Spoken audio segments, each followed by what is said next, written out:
Hoy día comenzamos nuestro módulo de Romanos, Romanos y Gálatas, ¿sí? Pero el grueso está en Romanos.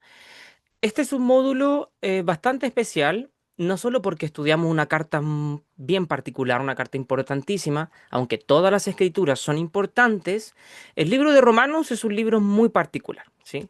Em, pero no solo por eso, sino además porque es el último módulo del año. Y eso nos da un margen especial, ¿sí? Solo para que tengan una referencia. Todos los módulos del año se contemplan para 8 clases. En el general, yo siempre me paso de largo, ¿sí? La pastora Estrella o Marco van ahí más justitos. El módulo de Romanos, hace 3 años atrás, duró 11 clases, no 8, 11 clases.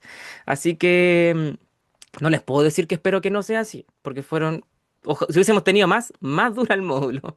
Pero dura así porque el módulo lo vamos a trabajar de una forma distinta al resto de clases.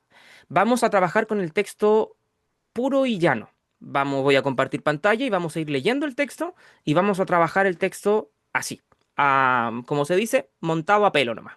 Ahí vamos a estar trabajando el texto y esto nos va a hacer que muy probablemente nos extendamos, porque vamos a ir viendo verso a verso, bueno, algunas partes un poquito más rápidas, pero por lo tanto no hay texto de apoyo. Solo tenemos el libro de Romanos. Y el trabajo para cada clase no son preguntas. Bueno, los módulos pasados también he tratado de hacer lo mismo. No hay como trabajo en casa para que después me manden. En general, el trabajo acá va a ser que cada semana lean el libro completo. Cada lunes el libro esté leído completo, al menos una vez. Si pueden leerlo más de una vez, ojalá. Si pueden aprenderse de memoria los 16 capítulos, mejor todavía. Pero eso ya es a gusto personal. Pero al menos una vez por semana el libro leído. ¿Sí? Esto no sé si lo han ejercitado antes, pero tener el libro leído, cada clase nos da una amplitud, pero gigante, gigante al momento de trabajar el texto. Voy a ponerle un ejemplo. Si a usted le llega una orden judicial de embargo, por ejemplo, Dios quiera no le llegue nunca a nadie, pero usted no la ve y dice, voy a leer el primer párrafo hoy día y mañana leo el segundo párrafo. No, uno lee la carta completa, ¿verdad? Completa. Bueno, nosotros por lo general al momento de leer la Biblia, sobre todo las cartas, no hacemos eso. Leemos un día un versículo, un día un párrafo y así vamos capítulo a capítulo. Pero son cartas y las cartas se leen de un tirón. Entonces, trabajar el texto teniendo la lectura completa previa nos ayuda muchísimo, ¿sí? Y eso es importante. Así que vamos a hacer una introducción rapidita para entrar en materia acerca del libro de Romanos, viendo rápidamente unos temas preliminares. El autor, evidentemente, es Pablo, ¿sí? La fecha y el lugar en donde... deme un segundo. Ahí está, el Pastor Simón está entrando. La fecha en donde se escribió la carta a Pablo, hay un rango, no es una fecha completamente establecida. Entre el 54, 55, 56, más o menos son las fechas en donde se pudo haber escrito esta carta y se escribió desde Corinto, en el tercer viaje misionero de Pablo. Allí es donde muy probablemente se escribiera esta carta. Una de las particularidades que tiene la carta a los romanos, que son pocas las que tienen esta particularidad, es que Pablo le escribe a una comunidad que él no conoce, una iglesia que él no fundó. No le escribe desde como vemos en otras cartas, como una paternidad espiritual, por decirlo de alguna forma, como a los corintios, por ejemplo. Aquí no, les escribe desde más o menos desconocido.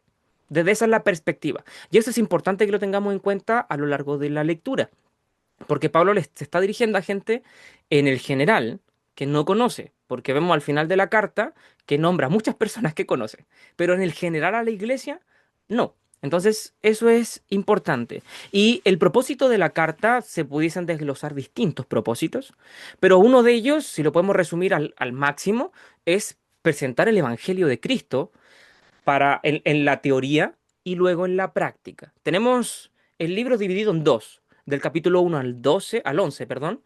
Eso sería toda la teoría de qué es el Evangelio, la justificación por la fe, y luego del 12 en adelante tendríamos la parte práctica. Capítulo 1 al 11 la teoría, en resumirlo al máximo, el Evangelio, la justificación por la fe, es el tema general, y del capítulo 12 al 16 o al 15, cómo se llevaría eso a la práctica. Teoría y práctica. Es muy similar a lo que sucede con el libro de Efesios o la carta a los Efesios. Capítulo 1 al 3 teoría, capítulo 4 al 6 práctica. Ahí está como de alguna forma estructurada muy sencilla, ¿sí? Muy sencilla. Como le decía, la parte particular de esta carta es que Pablo no conoce a la comunidad. Él no fundó esta iglesia, ¿sí? No es la única, por si acaso. Vamos a ver más adelante otras iglesias. Epafas, en un momento también Pablo le habla a una iglesia que muy probablemente haya fundado él.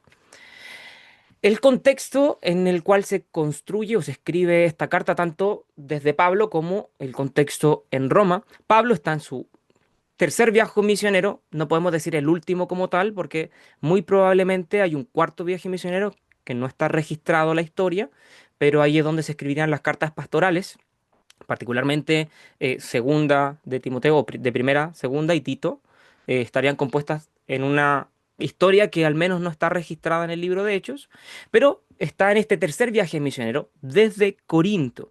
En Corintio, Pablo conoce a gente que es de la iglesia de Roma. ¿A quién conoce en Corinto Pablo? Nosotros estudiamos el módulo de Hechos hace poquito. Allí Pablo conoce a personas que les da información acerca de la iglesia de Roma. ¿A quiénes son los que conoce allí? Una pista, un matrimonio.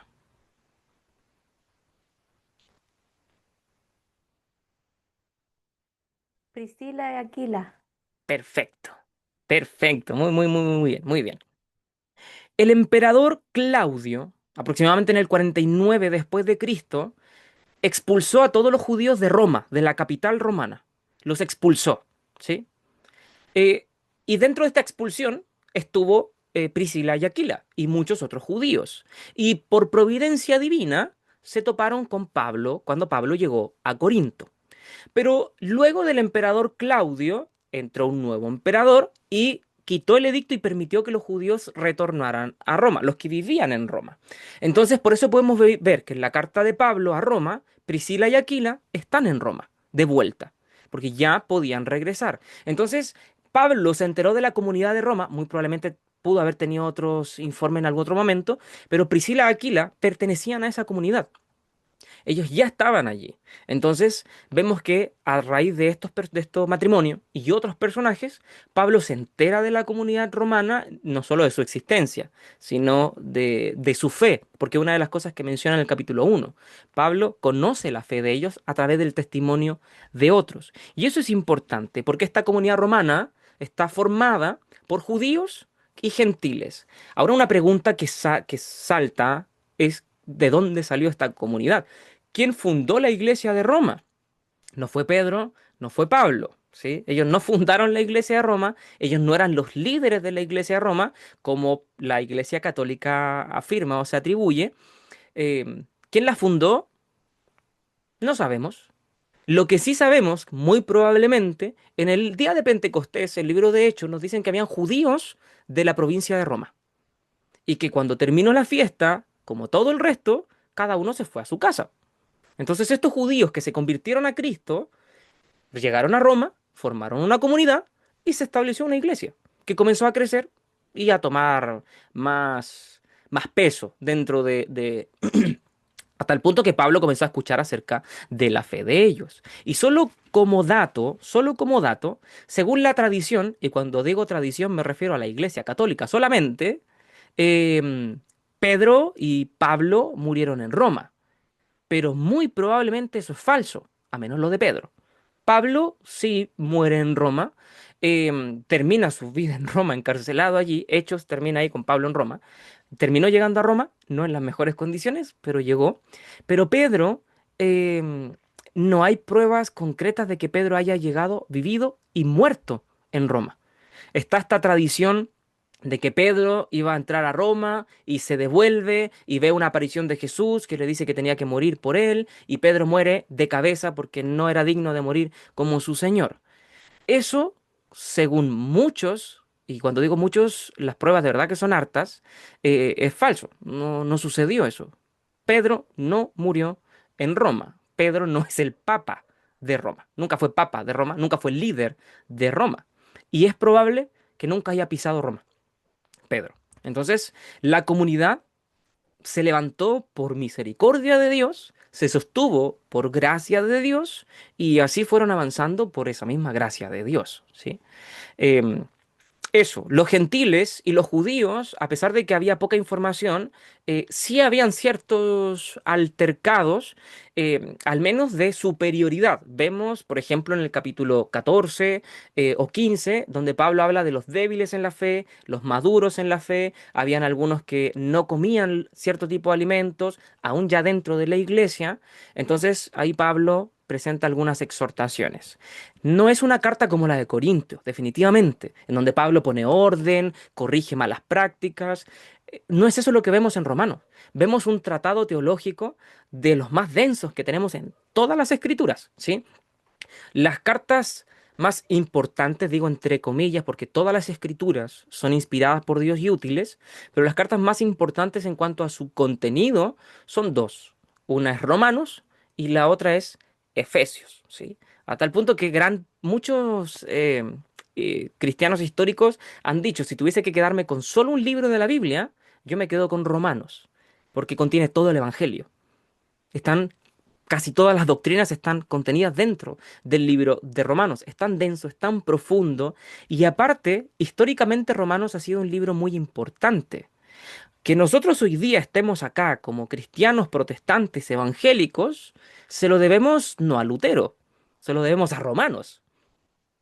Toda la reforma nace, bueno, no toda la reforma nace allí, hay personas previas, pero lo que motivó a Lutero, por ejemplo, a hacer lo que hizo fue estudiar Romanos. Él abre Romanos, lee Romanos capítulo 1, verso 16 y 17, y Lutero cuenta, mis ojos se abrieron. El cielo se abrió de par en par, dice Lutero. Porque lo que nosotros creíamos como católicos, que la salvación es por obras, no solo por la fe, leo la Biblia y me dice el justo vivirá solo por la fe.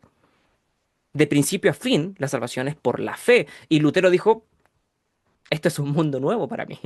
Y así sucesivamente.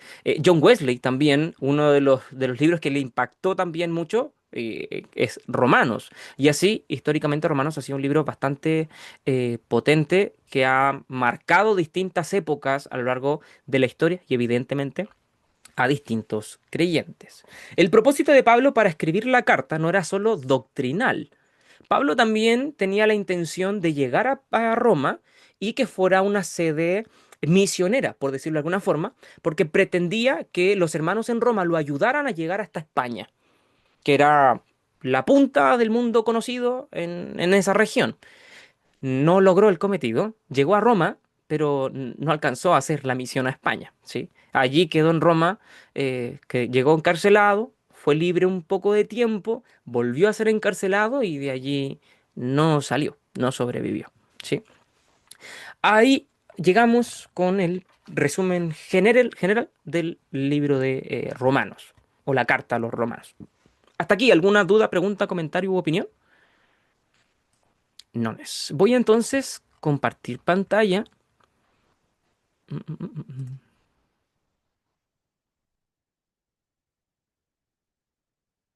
Por favor, me dicen si se ve bien. Aún no se está bien. Ahí se debería ver. Sí, se ve. Perfecto. Gracias. Muchas gracias. ¿Qué tenemos aquí? Bueno, Romanos. Tenemos Romanos capítulo 1. Vamos a ir viendo capítulo a capítulo, verso a verso, entre comillas, verso a verso. Vamos a ir saltando algunos. Tenemos la versión NBLA o Nueva Biblia de las Américas y la traducción NTV. Siempre, creo que lo he recomendado en varios momentos, siempre es útil leer la Biblia en distintas versiones. Solo a repaso. eh, si me pregunta a mí, yo le recomiendo leer o Reina Valera o NBLA y NTV o NBI, ¿sí? Ahora, si puedes leer más versiones todavía, genial, ningún problema. Pero ¿por qué estas dos, la NBLA y la Reina Valera, son una traducción formal o estricta? ¿Qué significa eso? Que el texto lo traducen palabra por palabra, se entienda o no se entienda. Se traduce palabra por palabra. Por ejemplo, en Romanos, en una parte dice, haciendo esto amontonarás ascuas de fuego sobre la cabeza de tus enemigos. La Reina Valera y la NBLA lo traducen así. ¿Qué significa eso? Habría que entrar a trabajar, ¿verdad? Para interpretar eso. En cambio, la NTV y la NBI y otras más, la traducción es una traducción dinámica. ¿Qué significa eso? Que ellos, aparte de traducir palabra por palabra, traducen la intención, o sea, lo interpretan para que sea más fácil la lectura. Entonces, cuando leemos en la NTV el mismo pasaje, dirá, parafraseando un poco, y haciendo esto, amontonarás ascuas de fuego para que sienta vergüenza. Entonces explican un poquito el pasaje para que sea entendible. ¿Cuál es mejor? Ninguna. Todas en su conjunto nos dan un panorama más general, ¿sí? No hay una traducción perfecta. En el conjunto podemos reconstruir una mejor forma del pasaje, ¿sí? En el conjunto. Por eso siempre recomiendo que leamos más de una versión. Vamos a ir leyendo la NBLA, ¿sí? Y la vamos a ir comparando en algunos momentos con la NTV, pero particularmente vamos a leer la NBLA. Sí, si tiene su Biblia en mano ahí, también puede ir siguiendo el pasaje. Comenzamos. Pablo es quien la escribe, evidentemente, ¿no es cierto? Siervo de Cristo Jesús, llamado a ser apóstol, apartado para el Evangelio de Dios que él ya había prometido por medio de sus profetas en las Sagradas Escrituras. La media presentación, ¿ah? Pablo, siervo de Cristo Jesús. Y aquí hay algo interesante, y para que podamos verlo bien, y porque vamos a ir viendo justamente lo que le decía, porque ayuda mucho ver en paralelo distintas versiones. Fíjense cómo dice, Pablo, siervo de Cristo, un servidor de nuestro Señor. Bien, ¿no es cierto? Todos somos servidores de nuestro Señor. Pero fíjense cómo lo traduce la NTV. Pablo, esclavo de Cristo. ¿Cuál es la traducción más correcta? En este caso, el punto es para la NTV, porque la palabra en griego es esclavo. Vamos a tratar de ir fortaleciendo un poco la clase con algunos elementos de hermenéutica, para que vayamos repasando a aquellos que ya lo tuvieron y los que no, vayamos ahí añadiendo algunos puntos. Siempre es bueno también, evidentemente en la medida de lo posible, ver el texto en el idioma original. Y hay herramientas en línea que nos ayudan a ver eso. Por ejemplo, acá tenemos la Biblia interlineal, que está el texto en griego, en este caso el Nuevo Testamento, y el texto en español. Leerlo de aquí es un caos. Pablo, esclavo de ungido Jesús, llamado emisario, habiendo sido delimitado hacia adentro, buen mensaje de Dios. No entendemos nada, pero es la traducción literal del griego, ¿sí? Fíjense, Paulo o Pablo, esclavo. Esta es la palabra que traduce la NBLA o la Reina Valera como siervo. Si yo le hago clic aquí al numerito, me va a abrir la palabra en el idioma original. Y la palabra es doulos o doulos. Esa es la palabra. Y lo que significa es esclavo, literalmente, esclavo. En el contexto del Antiguo Testamento y del Nuevo Testamento igual, en toda la época de la antigüedad, el esclavo era una persona que no tenía derechos ni libertad. Es una persona que no era un trabajo, no era un trabajo la esclavitud, era una condición social. Es distinto decir yo trabajo de esclavo a yo soy un esclavo, porque no era optativo, no era voluntario, era circunstancial, o nacía esclavo o por deudas terminaba siendo un esclavo, ¿sí? Entonces, que Pablo se identifique a sí mismo como un esclavo nos habla de la humildad del apóstol, cómo él se presenta. Y ojo, él no se está presentando ante sus amigos, ante personas que él tiene confianza, personas que él no conoce. Pablo pudo haber dicho, yo soy el apóstol, aquí y allá, tengo estas son mis credenciales, pero Pablo dice, no, soy un esclavo de Jesucristo. Y ojo a quién se los está diciendo, ¿ah? A la comunidad romana. Una comunidad, o sea, la comunidad no creía lo mismo, pero la visión romana del esclavo era la última línea, la parte más baja de la sociedad eran los esclavos. Entonces, que él se presente así, como un esclavo de Jesucristo, tiene mucho sentido que luego, poquito más adelante, Pablo termine diciendo, yo no me avergüenzo de este evangelio, soy esclavo de Cristo y no me importa decirlo, no me avergüenzo. Eso es importante. Pero fíjense, llamado a ser apóstol, apartado para el Evangelio de Dios. Versículo 1. ¿Qué doctrinas está presentando Pablo en el primer versículo de Romanos? No hay desperdicio, ¿ah? De verdad que no hay desperdicio en esta carta. ¿Qué doctrinas está presentando Pablo aquí en el capítulo 1, versículo 1? Pablo entra profundo, ¿ah? Pablo, siervo de Jesucristo, llamado a ser apóstol, apartado para el Evangelio de Dios. ¿O qué cosas está hablando Pablo de Dios? Si lo podemos poner de alguna otra forma. Pastor, ¿Sí? podría, disculpe, no sé quién habló. Adelante, adelante. Ahí después creo que va la Eh, Lore. em, bueno, no sé si es lo correcto, pero por las palabras, apartado, la palabra apartado por lo general siempre se relaciona con santo, con santidad, apartado para. Bien. No sé si es lo correcto. Y dice apartado para el Evangelio, me habla también como elegido, como, como, como elegido para eso, precisamente, por Dios. O sea, lo tenía claro en todo caso en la conversión Mm, que cuando el Señor le habla a través de Ananías y le dice cuál iba a ser su trabajo, su ministerio, se lo dijo súper claro ahí a lo que él iba, que él iba a ser el apóstol que iba a entregar el Evangelio al pueblo gentil.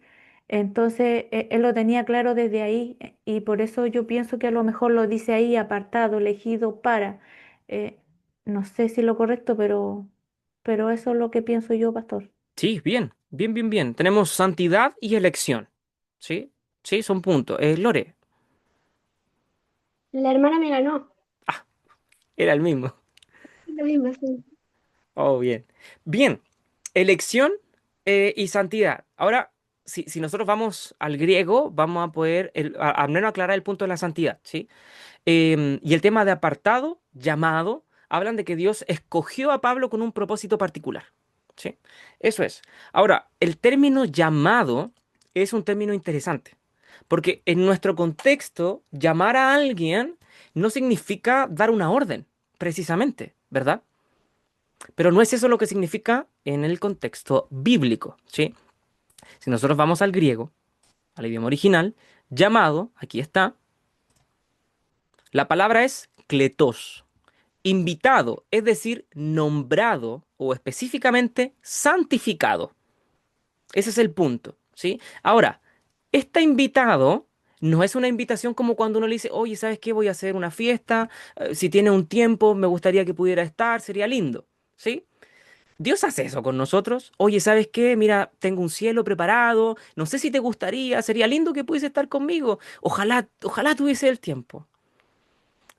No, Dios no hace eso, ¿verdad? Ahora, nosotros decimos, Dios invita al pecador.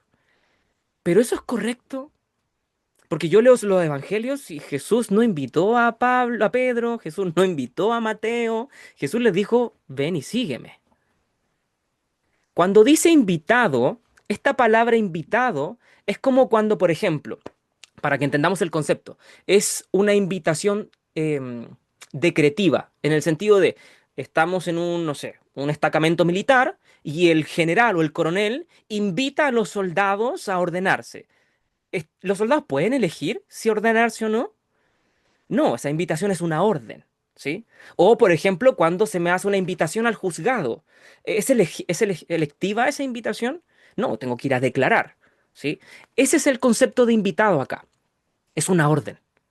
Dios está ordenando a Pablo para un propósito particular. Pablo no está eligiendo. Y esto lo podemos confirmar en el propio llamado de Pablo. Saulo, Saulo, ¿por qué me persigues? ¿Cuál es la respuesta de Pablo? ¿Qué quiere el Señor que haga?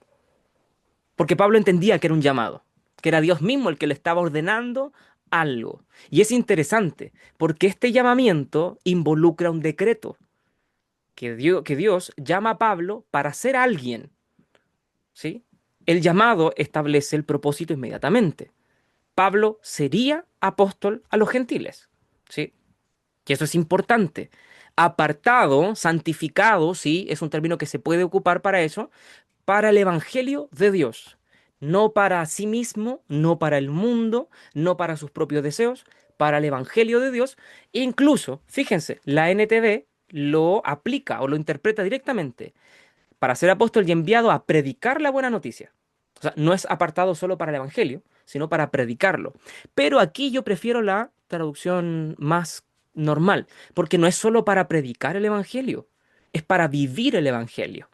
¿Sí? Involucra más que el acto de predicar simplemente, es vivirlo. Pablo está esclavizado a este Evangelio. De alguna forma ese es el mensaje de Pablo. Me debo a este Evangelio. Por eso en un momento va a decir, estoy en deuda, porque es un esclavo, ¿sí? A este evangelio que él ya había prometido por medio de sus profetas en las sagradas escrituras. Y aquí quiero hacer una pregunta importante. En el contexto de Pablo, no en nuestro contexto, en el contexto de Pablo, ¿cuáles son las sagradas escrituras? En el contexto de Pablo, ¿cuáles son las sagradas escrituras? ¿A cuáles se refiere? El Pentateuco, Eso es parte, El Antiguo Testamento el Antiguo Testamento completo. completo. Completo. Esas serían las Sagradas Escrituras porque hasta este punto no estaba el Nuevo Testamento siquiera terminado de escribirse. Así que cuando Pablo dice las Sagradas Escrituras, tanto acá como en Timoteo, porque todas las Escrituras son inspiradas por Dios, Pablo no está pensando en toda nuestra Biblia, ¿sí? No está pensando en toda nuestra Biblia. Está pensando en lo que hasta ese punto había. A la luz de toda la revelación, nosotros sí abarcamos toda la Biblia, ¿sí? Pero, ¿por qué hacía esta pregunta? Porque Pablo dice que el Evangelio había sido prometido por medio de sus profetas en esas escrituras. O en otras palabras, lo que Pablo está diciendo es que el Evangelio está en el Antiguo Testamento. ¿Cómo así? El Evangelio, ¿dónde aparece en el Antiguo Testamento? Pablo está diciendo que aparece, así que está. ¿Dónde está el Evangelio en el Antiguo Testamento?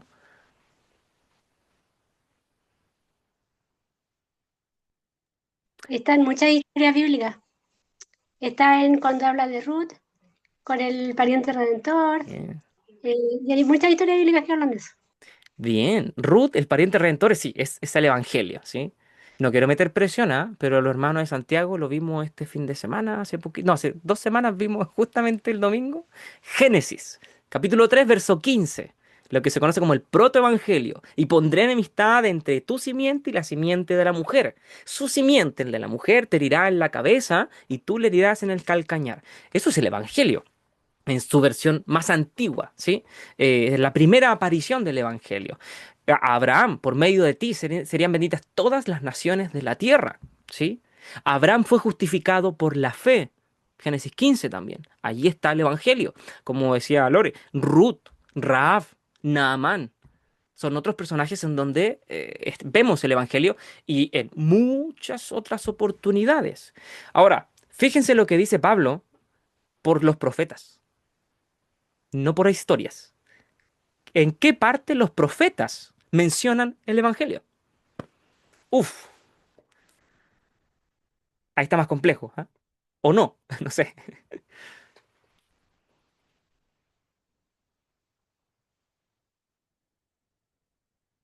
Joel, capítulo 2. Y derramaré mi espíritu sobre toda carne.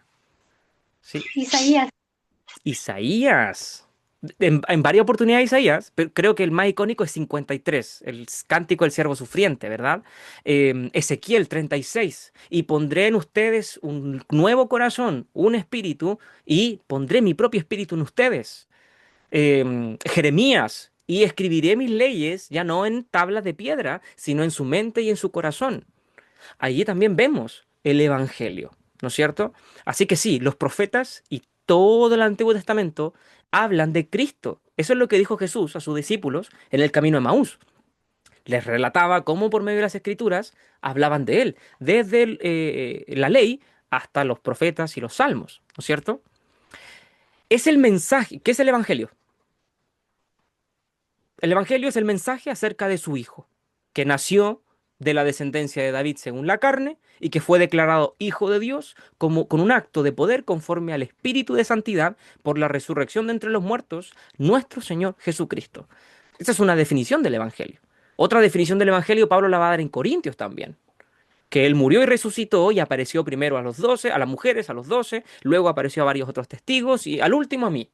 También es otra declaración del Evangelio para Pablo. Es importante que podamos nosotros ser capaces de, o sea, ni siquiera sintetizar, sino explicar el Evangelio de manera sencilla. A veces, como dice el chavo, nos hacemos bola explicando algo y nos enredamos, cuando el Evangelio es que Cristo vino y murió por nosotros, que resucitó al tercer día y pronto volverá a buscar a su pueblo. Es una forma, aquí Pablo también lo explica, es el mensaje acerca de Cristo. Simple, ¿verdad? Podemos luego explayarnos más, pero sencillamente es eso el Evangelio. Nació de la descendencia de David, según la carne. O sea, humanamente hablando, nació por medio del linaje de David. Eso también lo confirman los Evangelios, al mostrar ahí la descendencia. Con un acto de poder conforme al Espíritu de Santidad por medio de la resurrección de entre los muertos. Lo que está diciendo Pablo es que Jesús fue declarado Hijo de Dios por medio de la resurrección de los muertos. No significa que antes no lo fuera. Significa que la resurrección de los muertos es la credibilidad que tiene Cristo para poder confirmar que es hijo de Dios. Es la garantía que nos confirma que es hijo de Dios. ¿Sí? Ese es el punto. Es por medio de él que hemos recibido la gracia y el apostolado para promover la obediencia a la fe entre todos los gentiles por amor a su nombre. Vuelvo a preguntar, ¿es esto una invitación a la fe? No es una invitación a la fe. No es una invitación. Leámoslo eh, con detenimiento. Es por medio de él que hemos recibido la gracia y el apostolado para promover la obediencia a la fe entre todos los gentiles. O sea, yo no estoy haciendo una invitación así como si les sobra el tiempo, sería lindo, ojalá nos podemos juntar el sábado, el domingo. No, tienen que obedecer el Evangelio. O como lo dijo Jesús y Juan el Bautista, arrepiéntanse y conviértanse porque el reino de los cielos se ha acercado. A veces nosotros, no es romantizar, tiene otra la palabra, eh, no es la palabra correcta, no la tengo en mi mente, pero diluimos un poquito el mensaje al llamarlo una invitación. Jesús te está invitando. Y nosotros vemos en las escrituras y nos vemos a un Jesús invitando a gente. Es más, hay una parábola en donde es bastante chocante en nuestro contexto. Si van por los caminos, oblíguenlos a entrar a la fiesta. Oblíguenlos. O sea, no hay una invitación en esa parábola, ¿verdad?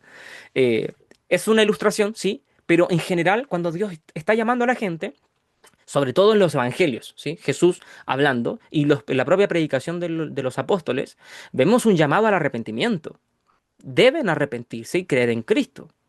Es una confrontación. Y eso es lo importante, hermanos. Aquí, si me permiten ahí hacer una pequeña reflexión, el evangelio tiene que confrontar.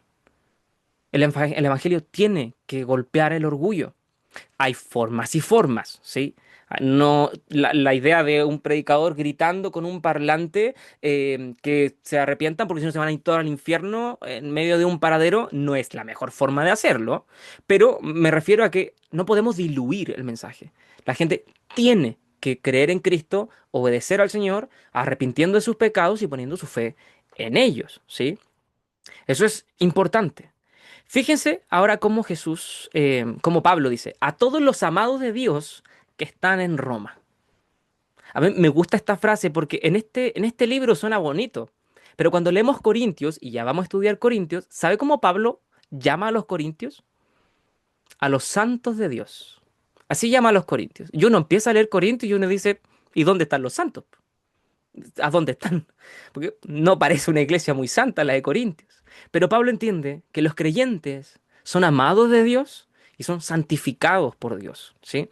Es bonito como Pablo se presenta, pero fíjense, llamados otra vez. ¿Es una invitación ese llamado a ser santos? No, no es una invitación. Pero acá hay algo importante, hermanos. Otra práctica hermenéutica. Si yo quisiera hacer una predicación y el propósito de la predicación es hacer un llamado a que debemos buscar la santidad y como pueblo debemos ser santos, ¿sería correcto que yo ocupe este pasaje para especificar que Dios nos manda, ojo, Dios nos manda a ser santos? porque aquí dice llamados a ser santos. Y aquí hay algo importante. Debemos aprender a diferenciar un mandamiento de una descripción. ¿Se acuerdan lo que hemos hablado de textos descriptivos y prescriptivos? Ya, eso ocurre en textos más narrativos. Las cartas no son textos narrativos. Por lo general son más decretivos las cartas. Pero cuando leemos este tipo de... hermana Edith, antes de continuar. Disculpe, pastor. Entiendo que queda por hecho que somos santos. Bien, bien, ese es el punto. Cuando nosotros vamos al griego, nosotros podemos, y aquí hay un tip, ¿sí? Vamos al versículo 7. Aquí podemos seleccionar el versículo. Vamos al versículo 7. Úpale. Que es el versículo que estamos viendo. Vamos a una velocidad impresionante esto. Ruego paciencia. Ese llamados, nosotros podemos ver si es un mandato o no. Eso se puede ver en el griego. Cuando uno lee así en el... Se nos cayó el internet. Falló aquí en vivo todo. Pero vamos ahí. Cuando vemos el texto en el griego, nosotros podemos llegar a ver si el texto está dándonos una orden o está dándonos una descripción. Y eso lo podemos ver a través del verbo, si es un verbo o un adjetivo. Yo puedo decirle a mi hijo, hijo, ordena tu pieza, o puedo decir, mi hijo ordenó su pieza. Una es una orden y la otra es una descripción. Y eso se puede ver en el idioma original, que claramente no nos carga. Se nos cayó aquí todo en vivo. Pero en el original pudiésemos poner la palabra aquí en llamado. Voy a ver si carga de nuevo. Y veríamos, si es un verbo, diría verbo. Pero no todos los verbos son una orden. Vuelvo a repetir, no es lo mismo decir, mi hijo ordenó su pieza, el verbo es ordenar, ¿verdad? Ordenó su pieza. A decir, hijo, ordena tu pieza.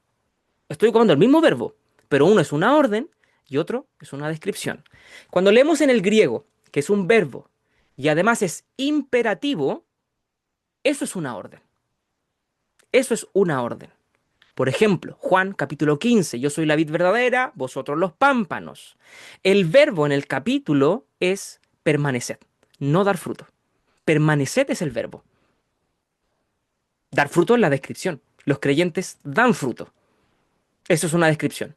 Pero la orden y el mandamiento es permanecer en él. Aquí esto es una descripción, llamados a ser santos. Somos santos. Pedro lo dice de otra forma, pueblo adquirido por Dios, real sacerdocio, nación santa. ¿Verdad? Es una descripción. Hay otros pasajes que lo muestran como un mandamiento, sí, y nos tendremos que enfocar en esos. Pero este pasaje no es un mandamiento, es una descripción. Gracia y paz a ustedes de parte de nuestro Señor, de nuestro Padre y del Señor Jesucristo. Hasta aquí vamos bien, ¿verdad? Vamos adelantándonos o avanzando. En primer lugar, fíjense, doy gracias a mi Dios por medio de Jesucristo por todos ustedes. Luego, sin cesar, hago mención de ustedes siempre en mis oraciones. Cuando esté entre ustedes, nos confortemos mutuamente. He hecho planes para ir a visitarlos. Fíjense cómo Pablo habla de esta gente, que en el general Pablo no conoce. Pablo no los conoce a un par, a un grupo pequeño, ha escuchado hablar de otros, pero Pablo no conoce. Y fíjense, yo le doy gracias a ustedes, a Dios por ustedes. Pablo está agradecido por estos creyentes que él no conoce. Pablo ora por creyentes que no conoce. Esto es algo importante. ¿Cuántos de nosotros hacemos esto? Por lo general oramos por los que conocemos. ¿Oramos por nuestros hermanos que no conocemos? Ahora alguien dirá, pero ¿cómo voy a orar por alguien que no conozco? Bueno, muy difícil no es. Señor, bendice a aquellos que no conozco, a tu pueblo, mis hermanos que están, no sé, en alguna localidad o incluso la iglesia perseguida, nuestros hermanos en Medio Oriente, en África, en China, en Corea, que están siendo perseguidos. Oramos por ellos. Orar por alguien que no conocemos es una muestra de amor profunda. Es una muestra de amor profunda. Hablábamos en la iglesia el domingo y les comentaba cómo en lo que va del año en Nigeria han muerto cerca de 7.000 cristianos. en lo que va de este año. De este año. Eso es muchísimo. Solo en un país, hermanos, en un país. Y la persecución al cristianismo se da en muchísimos otros países. ¿Sí? Oramos por ellos. Fíjense cómo Pablo no solo ora, porque esto va más allá. Pablo además los menciona a mis hermanos de la iglesia de Roma. ¿Ha escuchado que ahí hay una iglesia? Oro por ellos. Se da el tiempo de orar por ellos. Fíjense, desea estar con ellos, ir a visitarlos y confortarse mutuamente. ¿Deseamos estar en comunión con nuestros hermanos? Qué ganas de poder juntarnos y hacer un culto juntos, compartir una tarde, vernos, visitarnos. ¿Está ese deseo en nosotros? Debería estarlo, ¿sí? Debería estar el deseo de comunión, el deseo de conocernos. Y ojo, no es conocernos y compartir simplemente. Pablo quiere ir más allá todavía. Pablo desea anunciarles el evangelio también. Pablo sabe que él puede ayudar, pero en un momento también Pablo desea ser ayudado por ellos. Es profundo. Pablo, el apóstol a los gentiles, el que escribió la gran mayoría del Nuevo Testamento, en un momento dice que oren por mí también. Pablo sabe que él no es el mejor, que él es un ser humano común y corriente. Pablo necesita de Dios, descansa. Y eso es importante también. Ninguno de nosotros es indispensable. Y todos nos necesitamos los unos a los otros. Todos nos necesitamos. Pablo lo tiene bien claro. Lo tiene bien claro. Y cómo se lo expresa esta iglesia es bonito. ¿Sí? Es lindo. Ahora, ¿qué va a hacer Pablo? De aquí en adelante, esto. Anunciar el evangelio. Eso es lo que va a hacer Pablo. Si no llego a ir, conténtense con esta carta. Porque aquí está. Si llego a ir, bueno, van a recibir doble. Pero ya sea que vaya o no, el evangelio se los voy a predicar igual, dice Pablo. Y les envía la carta. Y en esta carta podemos ver el evangelio. Y aquí entramos a una tal vez de los pasajes más conocidos de la carta a los romanos, que en verdad son muchos los pasajes de Romanos. Porque no me avergüenzo del evangelio, porque es poder de Dios para la salvación de todo el que cree, del judío primeramente y también del griego. Aquí parece que le faltó algo a Pablo, ¿no? Le faltaron las obras. ¿O no? No, po, no. Hasta ahí nomás, de todo el que cree. Por eso a Lutero le abrió la mente Pablo. Porque hablaban de indulgencias, hablaban del purgatorio, hablaban de las obras, de un montón de cosas, que hasta el día de hoy sigue siendo así. Y Lutero ve la Biblia y dice, salvación al que cree, y no hay más. No, no hay más. Y Pablo lo va a repetir constantemente a lo largo de su carta. La salvación es solo por fe. No hay obras que podamos sumar a nuestra salvación, no hay obras que podamos hacer para ganarla, para merecerla o incluso para recompensarla, nada, porque es un regalo. Es un regalo. Y esto es importante. Esta idea de poder es interesante. Esto no carga. Se nos cayó todo. Ahí cargó, justo ahí cargó. Mire. Bueno, volvamos un poquito atrás porque ahora sí cargó. La palabra llamados santos, fíjense, adjetivo, no verbo. No es imperativo, es un adjetivo. Y el adjetivo es una descripción, no una orden. ¿Sí? Eso es a lo que yo me refería. ¿Sí? Eso es a lo que yo me refería. Todo esto son. Mire, acá hay un verbo. Ese es un verbo. Yo apunto a la pantalla, pero ustedes están viendo la pantalla, no mi idea. Pero ahí está. Ese es un verbo. Estando en Roma. Ellos están. No es una orden porque no es imperativo. Si dijera imperativo, eso es una orden. Cuando diga imperativo, eso es una orden. En el griego, en el hebreo el asunto es distinto. Pero en el griego, en el Nuevo Testamento, cuando nosotros leamos en el idioma original y veamos que aquí dice verbo imperativo, eso es una orden. En la gran mayoría de los casos, hay excepciones, pero son más pequeñas, ¿sí? Eso. Esta palabra de acá, poder, en el griego es dynamus o dynamis. De allí se extrae la palabra dinamita. Y muchas veces uno hace la conexión y dice, el poder del evangelio es un poder explosivo. Pero no ese es el poder que Pablo tiene en mente.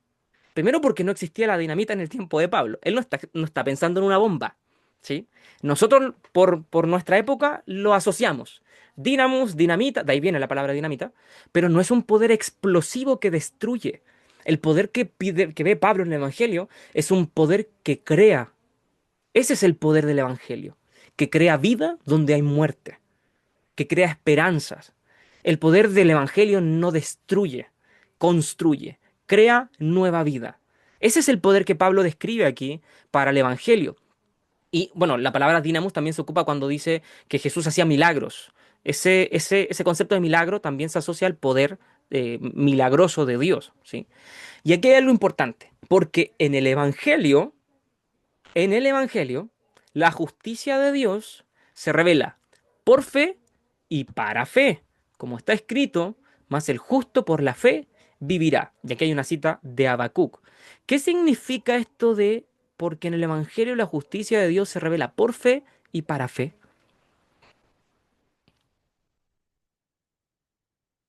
Aquí es donde podemos nosotros apoyarnos un poquito en la traducción NTV. Nos va a ayudar un poco. Leamos cómo lo le traduce la versión NTV. Esa buena noticia, el Evangelio, nos revela cómo Dios nos hace justo ante sus ojos. Y eso es lo que Pablo va a relatar, cómo llegamos a ser justificados delante de Dios. Ese es el tema de Romanos, la justicia de Dios. Cómo un ser humano que está corrompido puede ser justo ante Dios. Pablo aclara, solo puede ser mediante la fe. Fíjense, lo cual se logra del principio al fin por medio de la fe. Como dicen las Escrituras, es por medio de la fe que el justo tiene vida. El concepto de Pablo acá en este pasaje es que tanto el Evangelio como todo lo que involucra el Evangelio y en todo lo que va a relatar Pablo, la justificación por la fe, ser declarados justos, eso es de principio a fin. Todo. No es solo el principio y solo el fin. De principio a fin por medio de la fe. No es yo tengo fe y luego por obras la mantengo. No, dice Pablo, de principio a fin, solo por medio de la fe. Ya, pero la fe es una obra mía, Pablo. No, dice Pablo en Efesios, no es de ustedes, es un don de Dios, dice Pablo. La salvación es por gracia, por medio de la fe, y esto no de ustedes, sino que es un don de Dios, es un regalo de Dios, de principio a fin. Hebreos lo dice de una forma muy, muy, muy similar puestos los ojos en Cristo Jesús, el autor y consumador de la fe. O sea que Jesús es quien inicia la fe, Jesús es quien sostiene la fe y Jesús es quien finaliza la fe. No somos nosotros quienes sostienen esa fe, quienes la producen, quienes la consuman. Es Cristo Jesús, para que al final del día toda la gloria siempre sea para el Señor. Por eso es tan importante. Y esto Pablo lo va a explicar en detalle en el Evangelio. ¿Abraham fue justificado por las obras? No, por la fe. ¿Jacob fue escogido por sobre Esaú por las obras? No, por la fe. Fue por gracia de Dios. No fue por obras. Y esto Pablo lo va a explicar de distintas formas en distintas partes, ¿sí? Pero este es el centro. Esto es la médula de toda la carta a los romanos. Es la síntesis de toda la carta. Es el núcleo de allí. El pasaje más importante, versículo 16 y 17. ¿Sí? Ese es el resumen de toda la carta a los romanos. ¿Sí?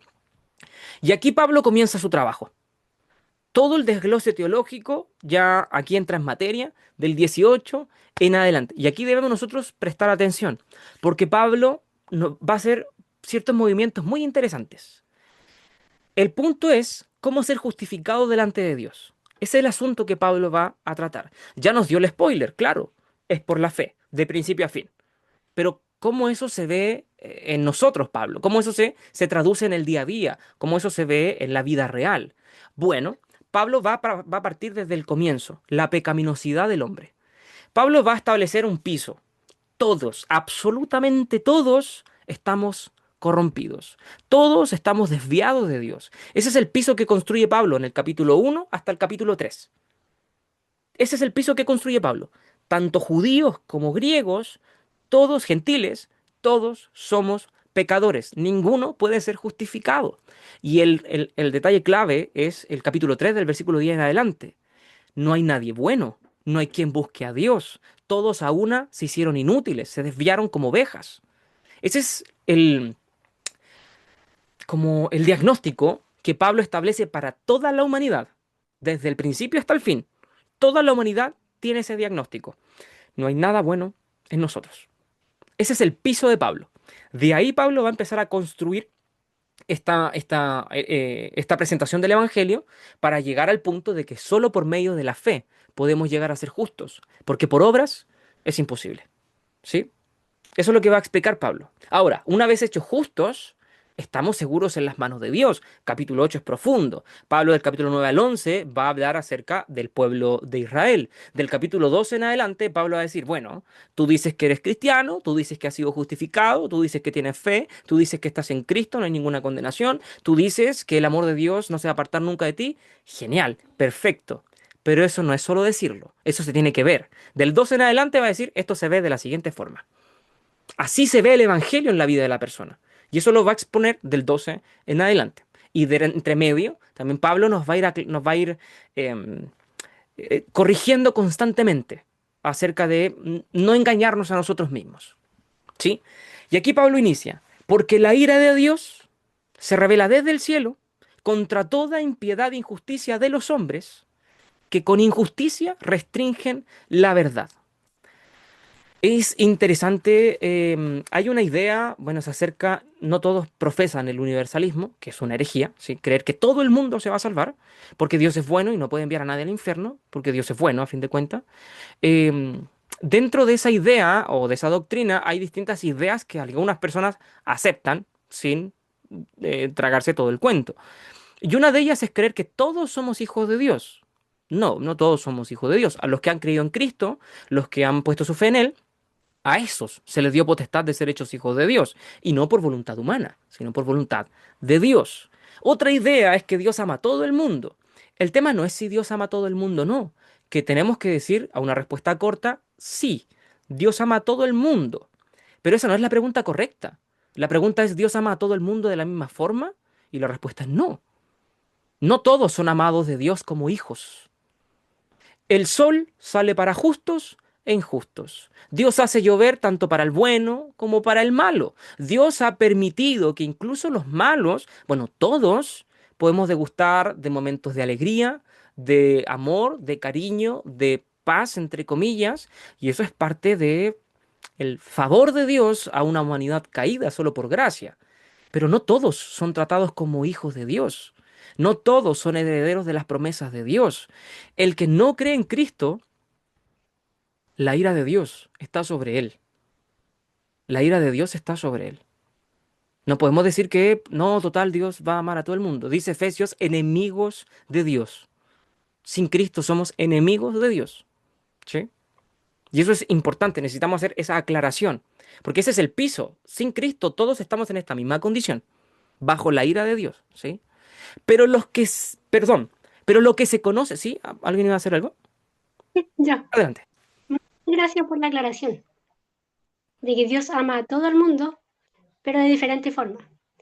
¿Por qué lo digo? Porque hace unas 2 semanas atrás acompañé a una de mis tías a clases al seminario y el pastor enseñó lo mismo, que Dios no ama a todo el mundo, pero nos dio la explicación. Entonces dejó confundida a mi tía, a los demás de la clase y hasta yo que quedé ahí. Entonces yo dije, ¿cómo es posible que no haya explicado por qué? Y me acuerdo que oré y le dije al Señor, Señor, ¿cómo es la cosa que yo no la entiendo? Porque una parte del texto me dice que tú amas a todo el mundo, otras partes me dicen que no, y ahora escucho a este pastor que enseña que está. Y ahora muchas gracias porque el Señor usó su vida para aclarar algo que era pequeño, pero que confunde mucho a muchos cristianos. Mm, El tema de diferenciar el tipo de amor. Eso. amén. Bueno, qué bueno que se aclaró el punto. Y es un punto importante el asunto, porque eso nos puede llevar justamente a entregar un evangelio diluido. Decir que Dios nos ama a todos por igual, de la misma forma, no es el correcto evangelio. La Biblia no dice eso. Parte de la buena noticia es que va después de una mala noticia. Y esa mala noticia es que estoy bajo la ira de Dios sin Cristo. Y necesito recibir el amor de Dios a través de su sacrificio en el arrepentimiento y fe. Esa es mi respuesta, ¿verdad? Eso es importante. Fíjense cómo desglosa, perdón, cómo avanza Pablo acá, porque esto es importante. Pero lo que se conoce, ojo, lo que se conoce acerca de Dios es evidente. ¿Dios está oculto? ¿Dios se esconde? No, se hace evidente. Dentro de ellos, ¿de quiénes? Pablo está hablando de todo el mundo ahora, de todo el mundo. Todavía Pablo no desglosa a nadie, todo el mundo. Pues Dios se lo hizo evidente. Dios se ha hecho evidente a ellos, al mundo en general, ¿sí? Porque desde la creación del mundo, sus atributos invisibles, su eterno poder y divinidad, se han visto con toda claridad, siendo entendidos por medio de lo creado, de manera que ellos no tienen excusa. Esto es importante, hermanos, porque en última instancia, a raíz de estos pasajes, no existe el ateísmo. No existe. El problema, dicho de una forma sencilla, evidentemente simplificando lo que puede haber dentro de las personas, el punto del ateísmo no es que no hayan argumentos suficientes para convencerlos de que Dios existe. El punto que hay en ellos es que siendo evidente Dios, lo han rechazado. Dice el Salmo, lo dice de una manera muy linda en nuestras Biblias, dice el necio en su corazón, no hay Dios. El concepto de necio para nosotros suena una palabra como más elocuente, más no sé, como más bonita. La palabra es más fuerte, ¿sí? Es más fuerte. El concepto de necio es una persona que teniendo la verdad enfrente no la quiere aceptar. Esa es la idea del necio. No es una persona que no tiene conocimiento, es una persona que no acepta el conocimiento. Por eso es necio. No es necio por una capacidad cognitiva, no es que tenga problemas mentales. Es necio porque teniendo el conocimiento, es, no quiere aceptarlo. No es de incapacidad, es un tema de voluntad. Hermana Edith, En otra versión dice bruto. bruto. Sí, sí, sí. Y me acordé del texto bíblico leyendo un párrafo nunca lo pronuncio bien, de Charles Sí, Spurgeon. Spurgeon, eh, echa abajo la teoría del ateísmo, o sea, o el ateísmo en sí, porque dice que la palabra de Dios dice que aún los demonios creen y Mm, tiemblan. Entonces es como echa abajo no sé cómo decirlo, la teoría esa creencia del ateísmo. sí. Es que el punto del ateísmo no es que quieran demostrar que Dios no existe, es que no quieren aceptar que Dios existe. Es un Mm. tema de orgullo, de orgullo. Yo una vez escuché que es un científico, él no es cristiano, tampoco es ateo, pero él dijo el problema del ateísmo es que es muy orgulloso, es muy arrogante. Se para y dice, no, Dios no existe, simplemente. Y eso es arrogancia, ¿sí? Y claro, Pablo nos confirma, es arrogancia. Porque la creación, ojo, y aquí hay algo importante, debemos matizar un poco. ¿Podemos conocer a Dios fuera de la Biblia? ¿Sin la Biblia?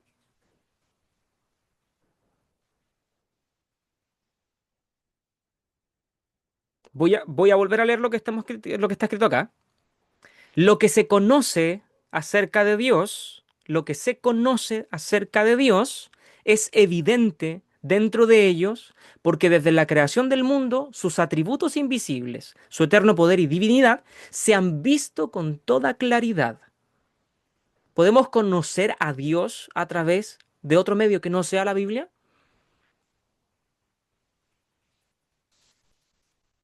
En la creación, pastor, Bien. Sé que hay un poquito de miedo, porque uno dice, ¿diré una herejía o no diré una herejía? Iré a decir una herejía al decir que sí o que no, porque la Biblia es la palabra de Dios, ¿verdad? Y ahí podemos conocer a Dios. Sí, la creación, ojo, pero aquí debemos matizar. Yo a través de la creación no puedo conocer a un Salvador. Eso es solo a través de las Escrituras. Yo no puedo conocer a Jesús a través de la creación.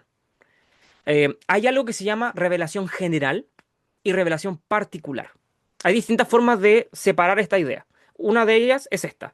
La revelación general es lo que Dios ha revelado a todo el mundo y está allí, visible. Eso, el que no lo acepta es de bruto, como decía en la traducción, ¿no? O de necio, ¿sí? Eso está allí, ese conocimiento. ¿Qué conocimiento? Que hay un creador. Básicamente es eso, que hay un creador que está por encima del tiempo, de la materia, del espacio, que creó todo lo que hay, que le dio forma y diseño. Eso es visible. Y es una cuestión de aceptarlo, ¿sí? De aceptarlo. Pero esa es la revelación general. Y la revelación general, perdón, no salva. La revelación general no salva a nadie. Es la revelación particular, y la revelación particular es la escritura, la palabra de Dios, la que nos puede salvar. ¿Sí? ¿La Lore que había levantado la mano? ¿No? Ah, estamos bien. Sí, vamos bien. Entonces, podemos conocer algo. ¿Sí? ¿Alguien iba a agregar algo? Que fui yo el que escribí en el chat, pastor. Puse exactamente lo Mm. mismo, en todo caso, que no, que a través de, fuera de la escritura, la revelación no está completa, pero que sí es suficiente como para hacer culpable a alguien si se rechaza, porque como decía usted, es evidente que existe un creador. Amén, efectivamente. Ahora, bueno, ahí preguntan, ¿nuestra conciencia también puede ver a Dios sin leer la Biblia? Eso es un tema también interesante porque Pablo lo dice de una forma, habla acerca de la ley escrita en nuestro corazón. Y a eso habla de conciencia moral, ¿sí? Que solo como tips dentro de la apologética, que es la rama que se encarga de presentar defensa para la evidencia de la fe, un punto fuerte, muy fuerte, es la moral, ¿sí? Es muy fuerte. Si alguien quiere introducirse en la apologética, la moral es uno de los puntos más fuertes. Porque no hay forma de explicarlo fuera de las escrituras. No hay forma de sostener una moralidad sin Dios, ¿sí? Entonces, la idea de Pablo es que sí existe una realidad consciente en nosotros, pero esa realidad tampoco nos muestra un creador. Solo nos muestra que hay inclinaciones hacia lo bueno y hacia lo malo. No podemos llegar a ver a Dios, pero solo a través de las escrituras podemos entender con profundidad esa inclinación moral. Sin Dios en nuestras vidas, esa inclinación moral solo es un juez en nuestra mente, que nos acusa cuando hacemos lo malo o nos felicita cuando hacemos lo bueno. O en el peor de los casos, no está y hacemos lo que se nos venga en gana. ¿Sí? Pero no es como un medio de conocimiento de Dios, como si lo es la creación. ¿Sí? Em, bien, hasta aquí vamos bien, ¿verdad? Fíjense, aunque conocían a Dios, conocían a Dios. Ya me acordé, estaba tratando de conectar hasta dónde iba. Hay una pregunta muy común que también aparece. ¿Cómo Dios va a juzgar, por ejemplo, a los aztecas o a los mayas, que nunca escucharon el Evangelio? O a toda persona que nunca escuchó el Evangelio. ¿Puede ser juzgado una persona que jamás ha escuchado hablar de Cristo? Pablo dice que sí. Dos cosas. Una es esta revelación general, teniendo una creación que grita que hay un creador. ¿Qué hiciste con esa revelación? ¿Qué hiciste con ese conocimiento? Como dice acá lo que vamos a leer, ¿te envaneciste en tus propios razonamientos o le diste la gloria a Dios? Por otro lado, esta ley moral que está escrita en nuestros corazones, ¿la obedeciste o fuiste en contra de esa conciencia moral? Sí, no hay nadie que se vaya a escapar al juicio, ¿sí?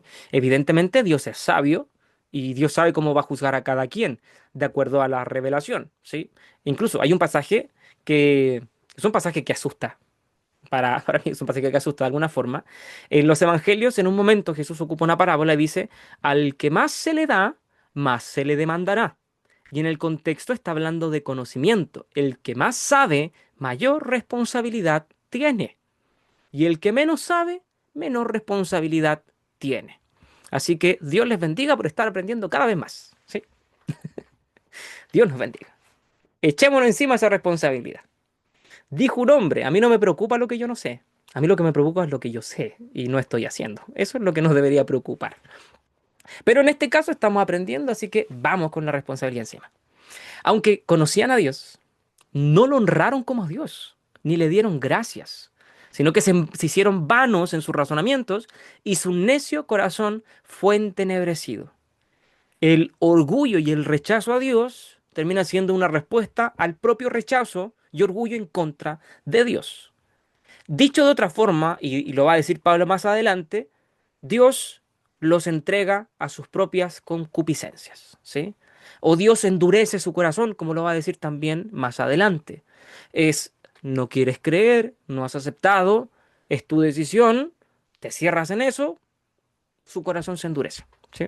Ese es un poquito el punto.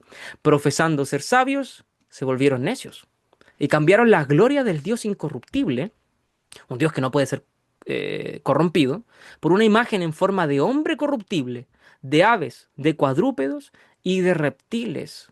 Es que teniendo a Dios en lo alto, el ser humano no le bastó con dejar a Dios de lado y honrar a otro ser humano, que eso es horrible igual, pero no fue eso lo que hizo el hombre, fue más abajo todavía y comenzó a honrar y a adorar a animales, a animales.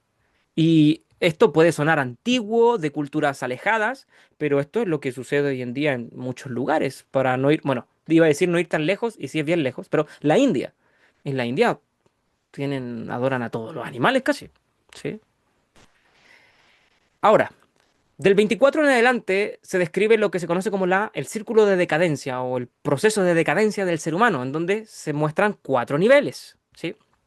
Pero aquí quiero que apuntemos algo. Y me parece que vamos a llegar hasta el capítulo 1 hoy día. Me parece. Sí, así de rápido. Pero bien, lo importante es que este es el último modo y tenemos un poquito más de tiempo. Por lo cual, o sea, por esta razón, ¿por qué? Porque conociendo a Dios, no lo honraron. Desecharon el conocimiento de Dios. Por esa razón, Dios los entregó a la impureza en la lujuria de sus corazones. De modo que deshonraron entre sí sus propios cuerpos, porque ellos cambiaron la verdad de Dios por la mentira y adoraron y sirvieron a la criatura en lugar del Creador, quien es bendito por los siglos. Amén. ¿Qué dice Pablo? Volvamos un poquito atrás y veamos aquí el modus operandi. La creación revela de Dios, conozco a Dios a través de esa creación, pero no quiero aceptarlo. En mi orgullo me envanezco en mis propios razonamientos, mi necio corazón es entenebrecido. Orgullo primero, ¿sí? Orgullo. Ingratitud, porque no le quisieron dar gracias. Idolatría. ¿Y cuál sería el cuarto paso, según esto? La decadencia moral, ¿sí? O la lujuria, o la inmoralidad sexual, para ser todavía más específico. ¿Es el cuarto paso? No. La inmoralidad o la decadencia moral, sexualmente hablando, no es el cuarto paso, no es el escalafón más bajo del ser humano. Quiero que prestemos atención a lo siguiente. Por lo cual Dios los entregó. Por esta razón, Dios los entregó a pasiones degradantes. Dios los entregó a una mente depravada. ¿Qué es lo que está diciendo Pablo acá? Que toda la decadencia de inmoralidad que vemos en la sociedad es un juicio de Dios. Dios entregó al ser humano a esa decadencia de inmoralidad. Es parte del juicio de Dios a una humanidad pecadora. Dicho de otra forma, de una forma bastante burda, ¿sí? Estás hundido en el pecado, no quieres arrepentirte, estás hasta el fondo con tu orgullo, ingratitud y soberbia. Bueno, más profundo todavía. ¿Sí? Ese es el punto. Lo único que retenía a la sociedad en su freno era la gracia de Dios. ¿Sí? No es su alto nivel moral, es la gracia de Dios. Y cuando llega a este nivel de pecado, Dios suelta y el ser humano se hunde en su propia inmoralidad. Ese es el punto. Es un juicio de Dios. ¿Sí? Es visto como un juicio. ¿Sí? ¿Estamos bien? Pastor, disculpe, Sí. disculpe, entonces, el círculo de la decadencia que muestra ahí Romanos del 24 al 28, orgullo, ingratitud, idolatría y juicio. El juicio sería el último escalafón, sí. La inmoralidad sexual es el juicio. La decadencia Ya, moral es el juicio, sí. gracias, pastor. De nada. Todo esto, lo que vemos acá, es esta inmoralidad a la cual Dios entregó a la humanidad. O dicho en otras palabras, yo no intervengo más, ¿sí? Dicho de otra forma, ¿sí? De algún modo, ¿sí? De algún modo. Están llenos de toda injusticia, maldad, avaricia y malicia, y así en adelante. Fíjense, ellos, aunque conocen el decreto de Dios, o sea, no solo conocen a Dios, sino saben que lo que hacen es malo. Ese es el punto de Pablo. Por eso es un juicio tan fuerte, porque han desechado a Dios a conciencia. El que no quiere creer en Dios lo hace por su propia voluntad. Nadie va a llegar al cielo obligado y nadie va a llegar al infierno inocente. Nunca. Todo condenado fue consciente, ¿sí? Fue consciente. Evidentemente estoy hablando en una generalidad, ¿sí? En una generalidad.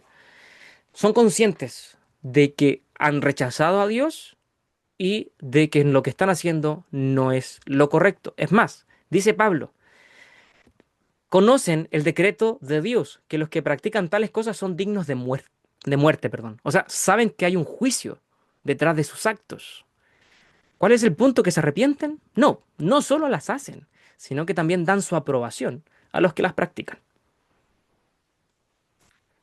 Ese es el piso que pone Pablo para la humanidad. Ahí estamos, ¿verdad? Pablo pinta el mejor escenario posible. Hasta aquí, ¿alguna duda, pregunta, comentario u opinión?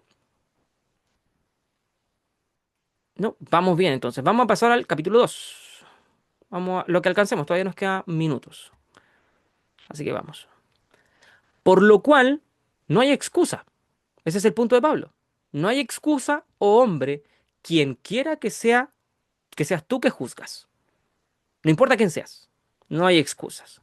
Pues al juzgar a otro, a ti mismo te condenas. Porque tú que juzgas practicas las mismas cosas.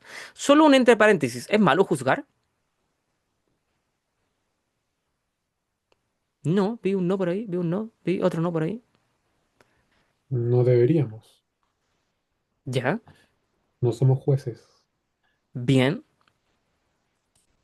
Pablo aquí está diciendo textualmente, ¿verdad? Pues al juzgar a otro, a ti mismo te condenas porque tú que juzgas practicas las mismas cosas. Aquí debemos entenderlo en su contexto. Pablo aquí está hablando de una humanidad corrompida completamente, ¿verdad? Ese es el contexto. Está poniendo el piso para todas las personas, en general, completamente. El tipo de juicio del que Pablo está hablando es un juicio soberbio, porque está apuntando a lo mismo que dijo Jesús. Tú pretendes sacar la paja en el ojo ajeno y ignorar la viga que hay en tu ojo, ¿no es cierto? Ese tipo de juicio, dice tanto Jesús como Pablo, no tiene ningún sentido, no sirve, es malo. Primero porque es hipócrita, segundo porque estás haciendo un juicio condenatorio. ¿Sí? En un segundo. Sí. Es un juicio condenatorio. Pero ojo, Jesús mismo dijo, juzguen con justo juicio. ¿Qué es el justo juicio? Es un juicio objetivo, no subjetivo. No condenamos a la persona, ¿sí? Sino que nos centramos en el acto, se condena al pecado, no al pecador, y evidentemente lo hacemos con humildad, con mansedumbre, con templanza y a la luz de la palabra, ¿sí? La misma también en otros pasajes en el Nuevo Testamento se nos llama a juzgar las cosas o a establecer un juicio, qué es lo bueno, qué es lo malo, qué es lo correcto y qué no, a juzgar los espíritus, a examinarlo todo. El concepto de examinar establece un juicio para saber qué es lo bueno y qué sería lo malo.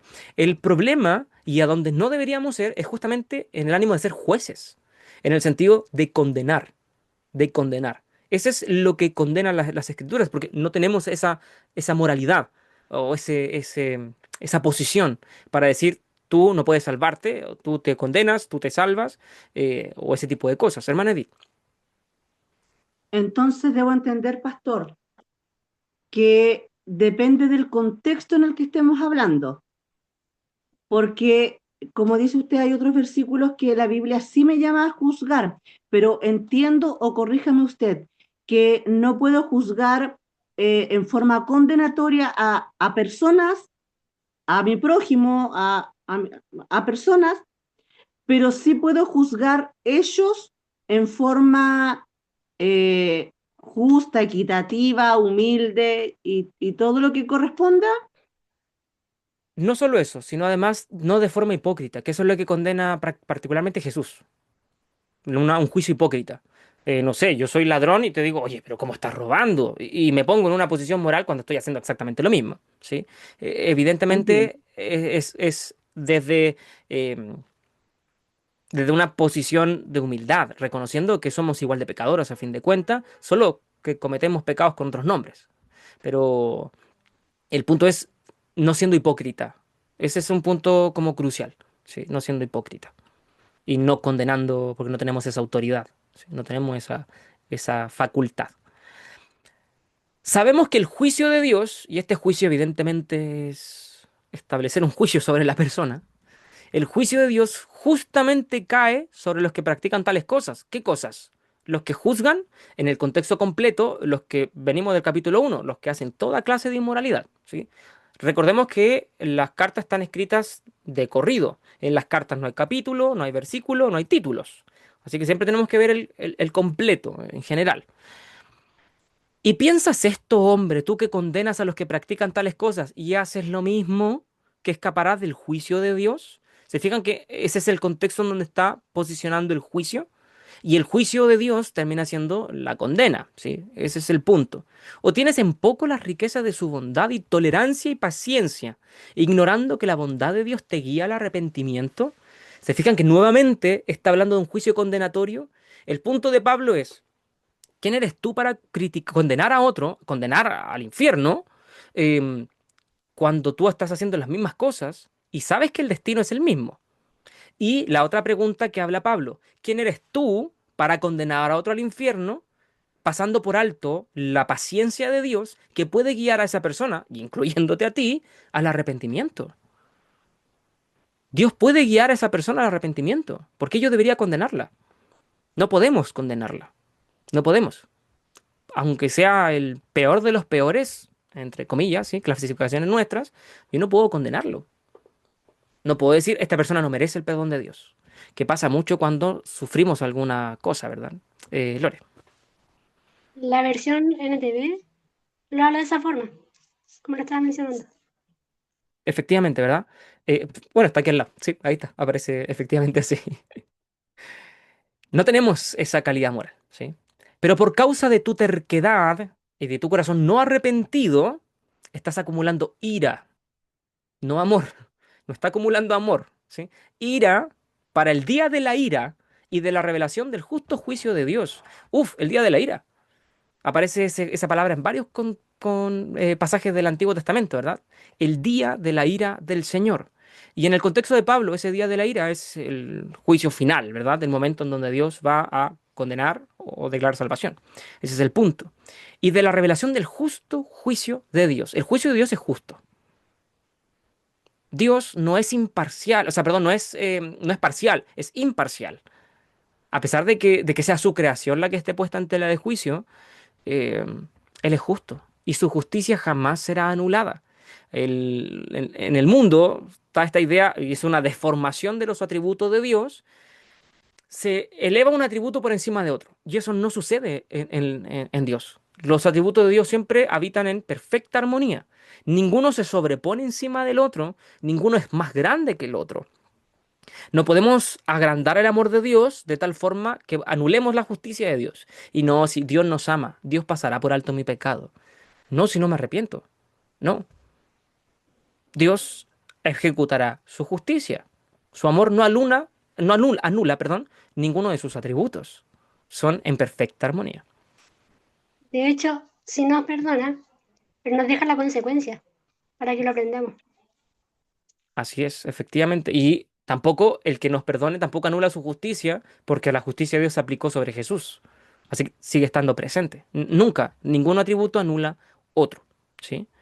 Él pagará a cada uno conforme a sus obras. Entonces, ¿la salvación es por fe o por obras?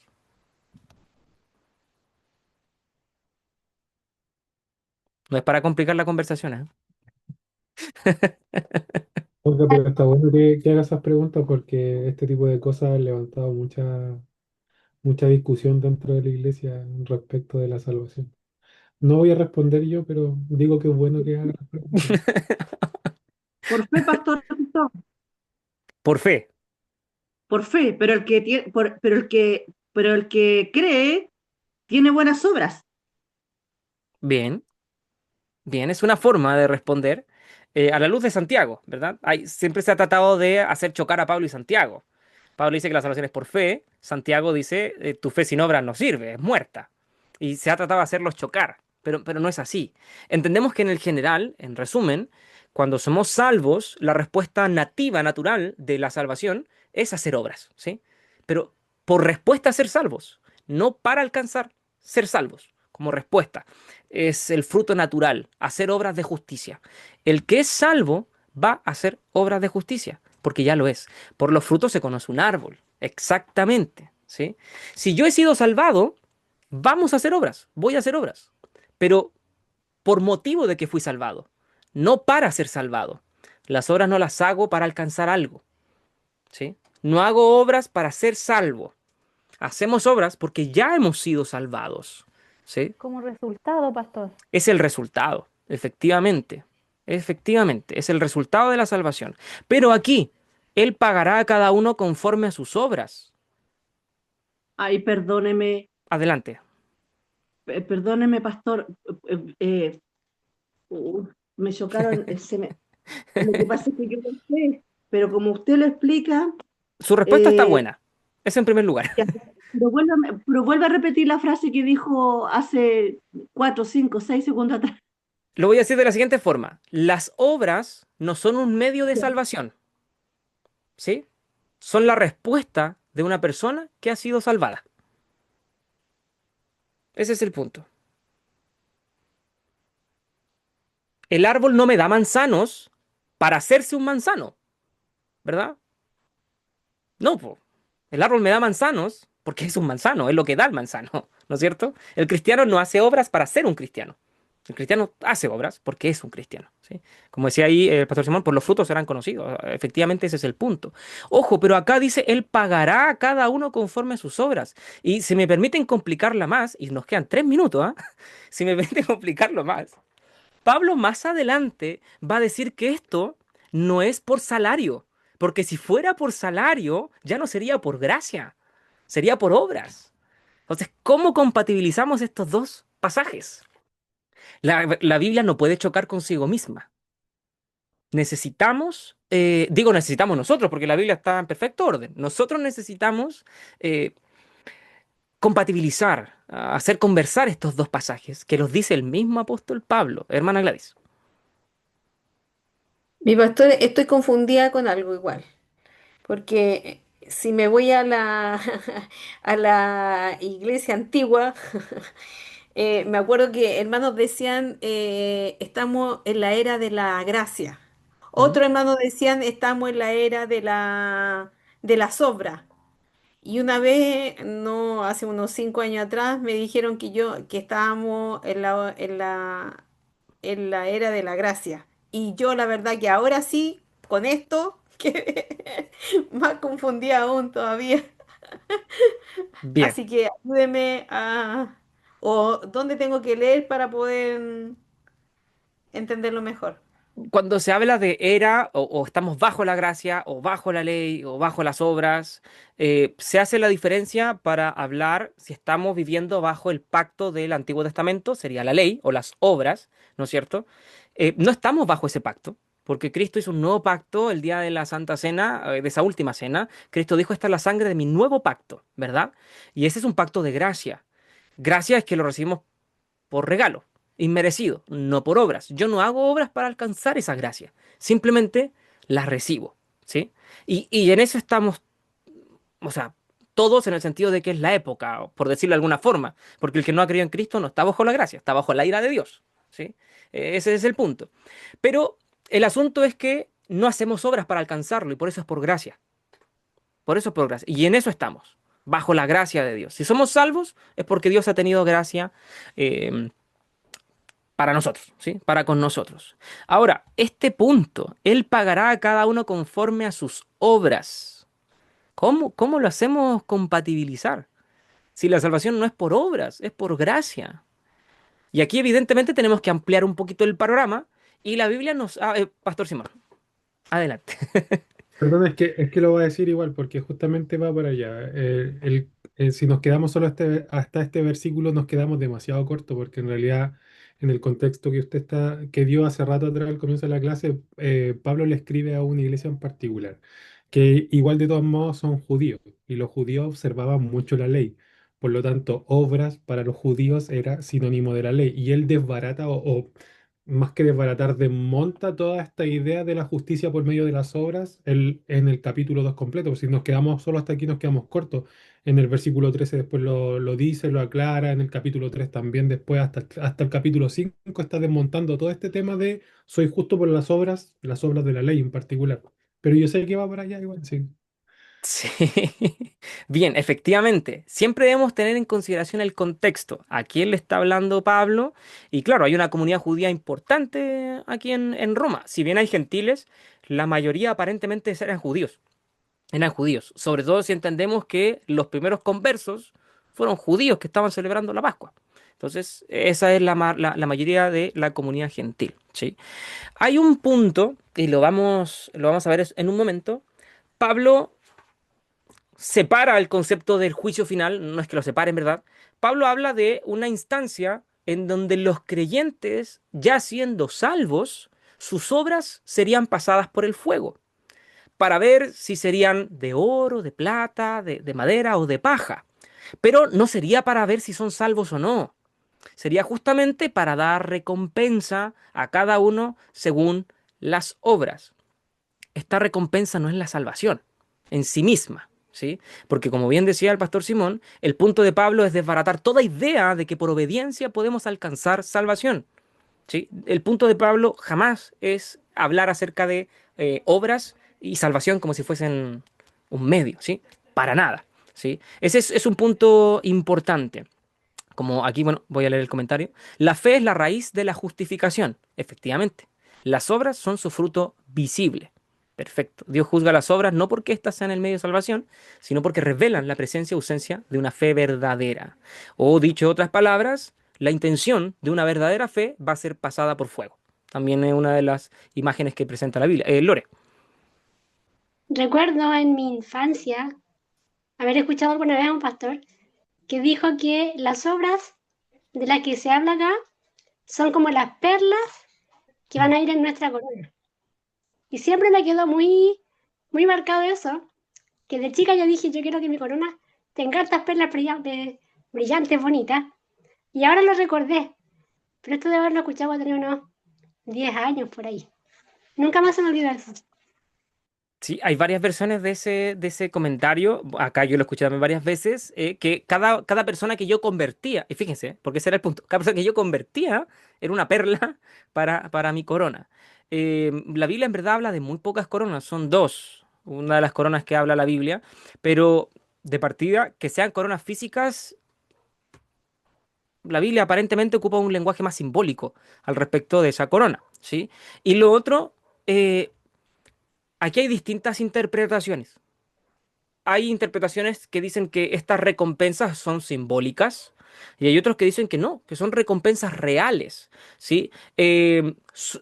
No estamos midiendo la salvación, ese es un punto transversal, no medimos la salvación, pero Dios es justo, Dios es justo. Y hay, justamente el pasaje que yo le decía, hay obras que son mejores que otras. Y no estoy hablando en cuanto a la obra en sí, sino a la intención detrás de la obra. Porque como una persona puede dar mucho dinero y hacerlo con la intención equivocada, y una persona puede dar muy poquito y hacerlo con la intención correcta, como la viuda que dio una blanca simplemente, ¿no es cierto? Hay pasajes en las escrituras que aparentemente nos enseñan que nuestras obras, si bien no nos dan salvación, sí nos van a dar una especie de recompensa en la vida futura, ¿sí? Y vuelvo a repetir, hay distintas interpretaciones al respecto, porque Pablo habla de corona para una particularidad del cristianismo, pudiese intuir, ¿sí? O que otros pasajes diga que Dios viene y su galardón junto con él, aunque ese pasaje también hay distintas interpretaciones. Algunos dicen que el galardón somos nosotros mismos, la iglesia, porque es lo que él compró con su sangre, y otros dicen que son las recompensas que se les van a dar a los creyentes en el cielo de acuerdo a su fe.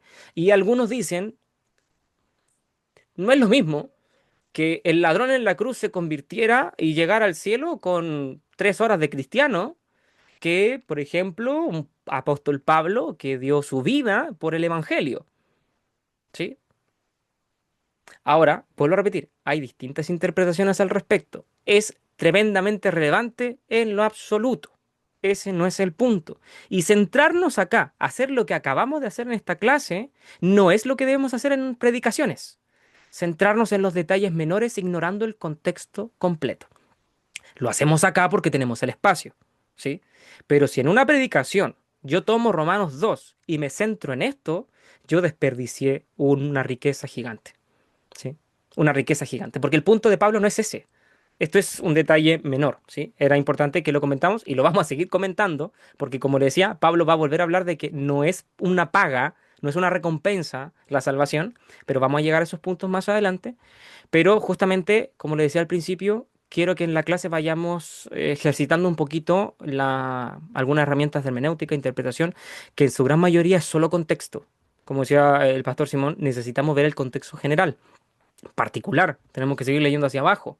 A qué se está refiriendo Pablo? Eso es fundamental, ¿sí? Y pasados 6 minutos, vamos a estar ya cerrando la clase de hoy. Como decía al principio, no hay ejercicios o preguntas para que puedan responder durante la semana. La única tarea o trabajo es que lean Romanos completo al menos una vez en la semana, ¿sí? Cosa de que a la hora de la clase tengamos el Romanos completo. Y cuando lleguemos a la última clase, si hacemos el ejercicio, capaz lo recitamos de memoria todos, ¿sí? Leyéndolo tantas veces. Bueno, hasta aquí llegamos hoy día. La próxima semana seguimos avanzando de esta forma. Evidentemente, como le decía, lo trabajamos así con el otro curso hace 3 años. Y todo el Nuevo Testamento lo vamos a trabajar prácticamente así. Al menos que son los módulos que tocan conmigo.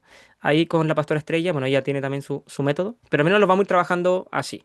Y hacemos Romanos así porque justamente es el último módulo del año y nos permite una extensión un poquito más libre, ¿sí? Bien, sin más, vamos a estar pidiendo la bendición. Voy a dejar de compartir. Como les decía, lo importante, ojalá puedan tener la lectura para la próxima semana. Solo por si acaso, si tal vez no tiene el tiempo, bueno, tampoco puede leérselo de un tirón. Si se lo da de un tirón, bien, pero durante la semana pueden porcionar su lectura. O en audio, en YouTube, ponen Romanos, Biblia hablada, y lo pueden escuchar 1 hora y está listo. 1 horita. Lore, ¿Nos comparte, por favor, el grupo, la Biblia que estaba usando en ya. el compu? Bien, voy a compartir el mismo link, el mismo enlace se lo voy a mandar ahí al grupo. Ya. Eso, así que sin más, vamos a pedir la bendición. Amado Dios, gracias te damos por esta clase, gracias por poder estudiar tu palabra, por poder sumergirnos en un libro tan rico, tan denso también como lo es Romanos, Señor. Rogamos que tu Espíritu Santo nos sea dando luz día a día, que nos guíes por medio de tu palabra, nos ayudes a aprender y a ver allí tu gran y profundo amor, Señor. Gracias por todo, por la vida de mis hermanos. Te pido que nos prepares desde ya para la próxima clase, que podamos meditar en tu palabra, leer las escrituras, Señor, y no solo eso, sino ser hacedores de tu palabra, como era una parte de lo que conversábamos ahora último, realmente vivir. Para tu gloria, demostrando que hemos sido salvados, Señor, no para ganarnos algo, sino con gratitud, en amor y en adoración a ti, Señor. Que sea una linda semana para cada uno de nosotros, Dios, que podamos meditar en lo aprendido, seguir masticando y seguir aprendiendo, Dios. Para el próximo lunes, si le permites, llegar con ánimo y con deseo de sumergirnos cada día más en tu palabra. Gracias por todo, Dios. Ruego tu bendición para la vida de mis hermanos, sus familias, sus hogares, sus trabajos, Señor, y todo lo que son, para tu gloria, Señor. Bendícenos en el nombre de Jesús. Amén y amén. Que estén muy bien, tengan linda semana. Buenas noches, linda Buenas semana. noches. Que Igualmente, que Buenas estén descansen. muy noches, bien. bendiciones para todos. Gracias, pastor. A ustedes, que estén muy bien. Muy buena clase. Pobre mis neuronas. Sí, me voy igual. La hermana Edith va a quedar mal con la hermana hasta la próxima semana. Tanto felicidad. Sí. Pastor Buenas Cristóbal, noches. Sí, que estén bien. ¿cómo es su amada? Bien, gracias a Dios. Bueno, dentro de todo ahí lo del embarazo, pero bien en general, bien. Gracias a Dele Dios, mis cariños. bien. El, el miércoles sabemos si es hombre o mujer. Sí, ahí ¿Cuáles son ya. ¿Cómo? cuáles son las ganas? Las Felicitaciones. mías y del Elías son hombres. Nayaret quiere Ya. mujer, sí. Ah, ojalá niñita entonces. Pero tú ya tienes a Lelía. Sí, sí. Pero no, lo importante es que esté bien. Pero gracias a Dios va todo bien. Sí. Qué bueno, me alegro. Dale mis cariños. En tu nombre. Ya, Cariño chao. igual por allá. Nos vemos. Bueno, hombre. Chau.